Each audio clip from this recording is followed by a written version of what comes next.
উত্তর চব্বিশ পরগনার সাগর দত্ত মেডিকেল কলেজ ও হাসপাতালের ব্লাড ব্যাংকে রাতের অন্ধকারে আগুন। প্রাথমিকভাবে শর্ট সার্কিট থেকেই আগুনের সূত্রপাত হয়েছে বলে অনুমান।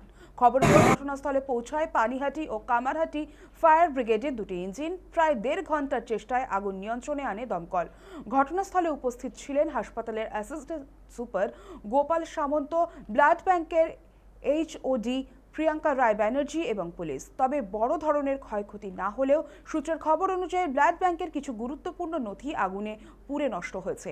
তবে হাসপাতালের ফায়ার অ্যালার্ম দ্রুত সক্রিয় হয়ে যাওয়ার আগুন আরও ছড়িয়ে পড়া রুখে দেওয়ার সম্ভব হয়েছে। আগুন লাগার পর কিছু সময়ের জন্য ব্লাড ব্যাংকের পরিষেবা বন্ধ থাকলেও পরে তা স্বাভাবিক হয়। তবে ঘটনাকে ঘিরে উঠছে একাধিক প্রশ্ন।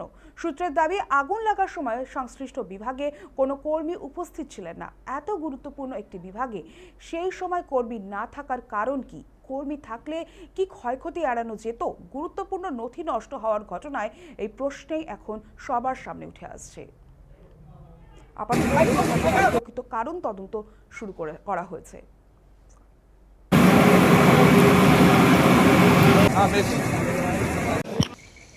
হ্যাঁ, আমাদের ফায়ার কল গিয়েছিল। আমরা কল পাওয়ার সঙ্গে সঙ্গে দ্রুত এসেছি এখানে।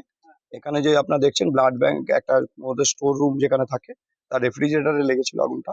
রুমে কিছু কাগজপত্র ছিল, তাতেও লেগেছে। আমরা দ্রুত এসে এটা আগুনটাকে কন্ট্রোল করে ফেলি। আগুন এখন টোটালি নিভে গেছে, আর স্মোক যা ছিল সেগুলো সব বেরিয়ে গেছে। এখন আর চিন্তা কোনো কারণ নেই, আমরা সবকিছু করে আমরা বেরিয়ে যাবো।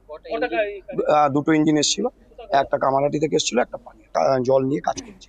আমাদের টেন্ডারও কাজ করেছে, ওনাদের সিস্টেম থেকে জল নিয়ে কাজ করেছে, জল পেয়েছি আমরা। আমার নাম অমিত মুখার্জি।